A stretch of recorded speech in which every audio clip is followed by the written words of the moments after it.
am welcoming Sri Kishan Reddy Garu, the president of BJP party in Telangana and also the central minister.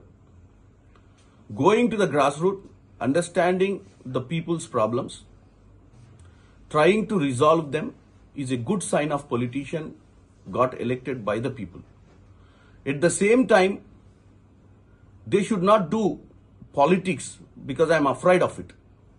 Today, Congress party, after many years, trying to do Musi regeneration, keeping the people's life in Hyderabad and also the farmers' grown crops across Nalgonda district. So today I want them to go, stay with them, understand the issues, and at the same time they should come out with the facts, not to make politicalization and not to be and want to be very constructive. Already BRS is trying to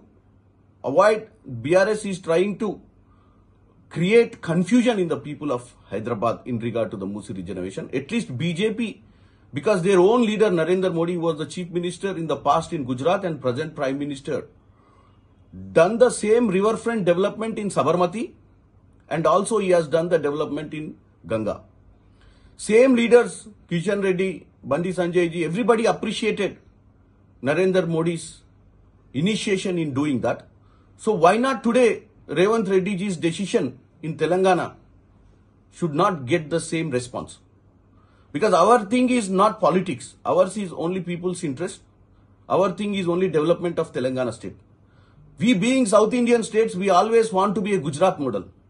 Why can't we make our Telangana a Gujarat model where we got the Telangana in the name of development, education and employment and proper funds allocation? So today it's a time for us to work together and we appreciate your decision of going to the grassroots, understanding the public issues on Musi riverbed. Come out with a constructive line. Let's work together and work on the regeneration of Musi river. Ee roju Kishan Reddy garu BJP అధ్యక్షులు అలాగే ఈరోజు BJP ప్రభుత్వంలో ఒక మంత్రిగా వ్యవహరిస్తారు. ప్రజల సమస్యల కోసం ప్రజాక్షేత్రంలోకి వెళ్లి అక్కడే ఉండి వాళ్ళతోటి ఈరోజు రాత్రి నిద్రించి వాళ్ళ సమస్యలు తెలుసుకోవడానికి తప్పు పడతలేదు. ఎందుకంటే ప్రజాస్వామ్యంలో నాయకులు అది చేసినప్పుడు అందరూ హర్షిస్తారు. ఈరోజు హైదరాబాద్ ప్రజలు కూడా మిమ్మల్ని నిజంగానే మీకు చిత్తశుద్ధితోటి మీరు వెళ్లి ఈరోజు అక్కడ వాళ్ళతో నిద్రించి వాస్తవంగా మూసి ప్రక్షాళన అవసరమా, వాళ్ళ నిజంగానే వాళ్ళ బతుకులు బ్రహ్మాండంగా ఉన్నాయా, వాళ్లకు అక్కడ ఉన్నటువంటి మూసి మీద ఉన్నటువంటి పరిస్థితులన్నీ అనుకూలంగా ఉన్నాయా లేదా అని తెలుసుకొని వస్తే తప్పులేదు. కానీ కేవలం ఈరోజు ప్రభుత్వం తీసుకుంటున్నటువంటి నిర్ణయాన్ని అడ్డుకోవడమే లక్ష్యంగా పోవడం తప్పంటున్నాను. అలా చేయరని నేను అనుకుంటున్నాను. ఎందుకంటే ఇదే కిషన్ రెడ్డి గారు గతంలో నరేంద్ర మోడీ గారు సబర్మతి రివర్ ఫ్రంట్ గాని అటు గంగా రివర్ ఫ్రంట్ గాని ప్రక్షాళన చేసినప్పుడు ఆయన గుజరాత్ రాష్ట్రానికి అటు ఈరోజు బనారస్ లో ఆయన ఉన్నటువంటి పార్లమెంట్ లో జరిగినటువంటి ఆ రివర్ ఫ్రంట్ డెవలప్మెంట్ కి మీరు సహకరించిన విధంగానే ఈరోజు హైదరాబాద్ నగరంలో జరుగుతున్నటువంటి మూసీ రివర్ ఫ్రంట్ ని కూడా మీరు సహకరించాలని కోరుతున్నాను. మన దక్షిణ భారతంలో మనం కూడా వాళ్ళ మాదిరిగా గుజరాత్ మోడల్ చేసుకోవాల్సిన అవసరం ఉంది. దీనికి రాజకీయాలకు అతీతంగా మీరు బీజేపీలో ఉన్నా గానీ మిమ్మల్ని ఓట్లేసి గెలిపించినటువంటి తెలంగాణ ప్రజల కోసం పనిచేయాల్సిన అవసరం ఉంది. ఈ రోజు మన హైదరాబాద్ నగరం నడిబొడ్డు నుంచి ప్రవహిస్తున్న ఈ మూసీ నది ప్రక్షాళన అవసరము.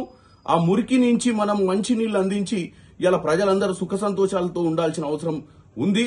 మీరు కూడా దాన్ని గ్రహించి మీరు రాజకీయాలు చేయకుండా ఏదైతే మీరు గతంలో నరేంద్ర మోడీ గారిని ఏ విధంగానైతే హర్షించిర్రో ఆయన చేస్తున్నటువంటి అక్కడ సబర్మతి గాని గంగా గాని ఇక్కడ కూడా మీరు సహకరించాలని కోరుకుంటున్నాను. అసలైన తొలి వెలుగు.